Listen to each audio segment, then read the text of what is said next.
আসসালামু আলাইকুম, কেমন আছো সবাই? আশা করছি সবাই অনেক বেশি ভালো আছো। তো এখানে দেখো সন্ধ্যার নাস্তা বানানো হচ্ছে। সন্ধ্যার নাস্তা বলতে আমরা চা বিস্কিট খেয়ে ফেলছি। তো এখানে ফ্রেঞ্চ ফ্রাই করা হচ্ছে তোমার জন্য আর মিয়াবের জন্য। এই যে এই পাগলাগুলোর জন্য করা হচ্ছে ফ্রেঞ্চ ফ্রাই। আর কি গরম হয়েছে, অনেকটা গরম হয়েছে। আপু আমি দেই রুসাফি এত পছন্দ করে ফ্রেঞ্চ ফ্রাই। একটু টাকা নাকি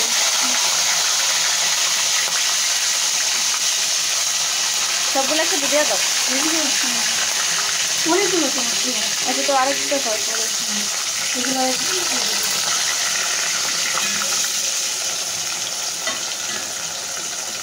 বাসায় চাইলে বানানো যায়, কিন্তু আমার পোলা বাইরেটাই বেশি পছন্দ করে।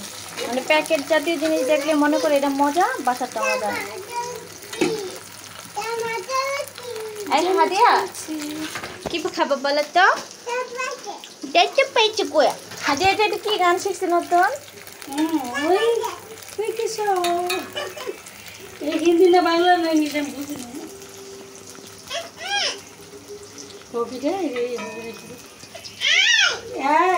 আমাদের জানি আগে রাতের বেলা কেমন হইতো,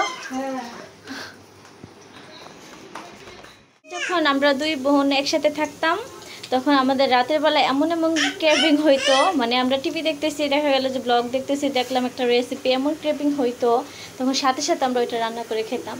তো আমার বোন চলে যাওয়ার পর এই জিনিসটা আমি অনেক বেশি মিস করছি। আর এখন ওই ক্রেভিংও হয় না, আর আমরা কোনো রেসিপিও রাতের বেলা বানাই না। সব কিছু চেঞ্জ হয়ে গেছে। ওই দিনটা অনেক সুন্দর ছিল।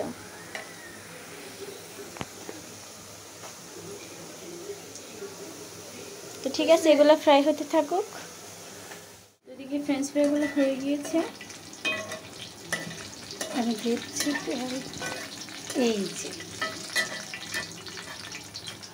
আমার এই ছাকনিটা ভেঙে গেছে আবার। কি নিব? রিমোট নিয়ে এসে রান্না করে আসো না, গরম তেল কিন্তু। যাও, তুমি যাও, আমি কেন যাব? আমি কেন নিব এটা? তুমি নাও। বুঝছে?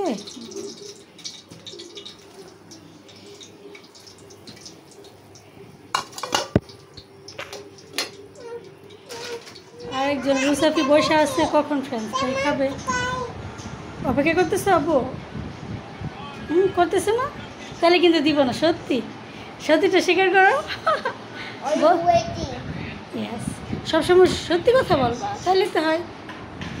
আর হাদিয়া বুড়ি কোথায়? ম্যাও ম্যাও। এই যে সবগুলো ফ্রেঞ্চ ফ্রাই ভাজা শেষ। তো এখন নিয়ে যাচ্ছি। আমার ছেলে তো অলরেডি ওয়েট করতেছে। এই যে নাও। এই তুমি কোন সসটা খাইবা? মেয়োনিজ দিয়ে খাইবা না হট সস দিয়ে খাইবা? Hot chilli sauce. ওকে, ওই ফ্রিজে আছে, একটু নিয়ে আসো। বাবা, তোমার সবচেয়ে প্রিয় স্ন্যাক্স কি? French fry R and French fry.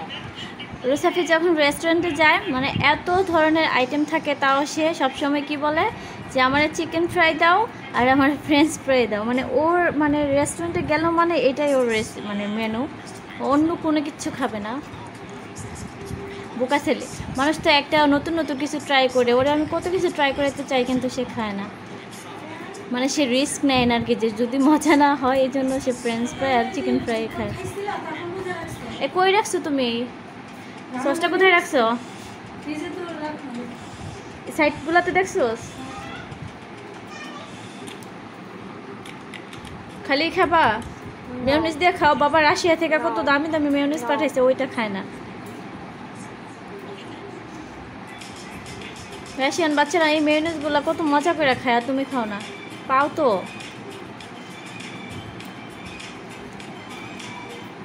যে দেখো এত দামি মেয়োনিজ, মানে এটা এত মজা। মানে আমি কখন মেয়োনিজ খাই না, কিন্তু আমি নিজে এটা প্রেমে পড়ে গেছি। কিন্তু রুসাফি এটা ভুলেও ধরে না, ওর ভালো লাগে না বলে। এটি দেখো, দিবে। ওকে, ওর বাবা সবসময় কি অল্প দিই, করে অনেক খাবার পাঠায় রাশিয়া থেকে, যদিও পাঠানো অনেক ঝামেলা, যেহেতু ওইখানে একটা সমস্যা হইতেছে, তারপরও সে মানে ছেলের জন্য অনেক কিছু করে। হইব হইব আজকে খেয়ে নাও। তুমি আগে দেখো টেস্ট কেমন না, তুমি আগে এই যে ফ্রেঞ্চ ফ্রাইটা এইভাবে দাও, দিয়া তারপরে এইভাবে খাও, মজা, ইয়ামি। না এইভাবে খাও। সে বসে টিভি দেখি।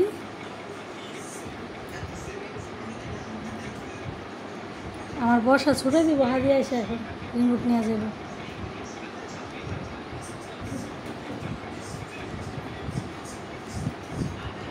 যাই হোক, ছোট একটা ব্লগ তোমাদের মাঝে শেয়ার করলাম, আশা করি তোমাদের ভালোই লাগবে। আর আমরাও সন্ধ্যার দিকে কীভাবে কাটে তোমরা একটু দেখতে পারলাম।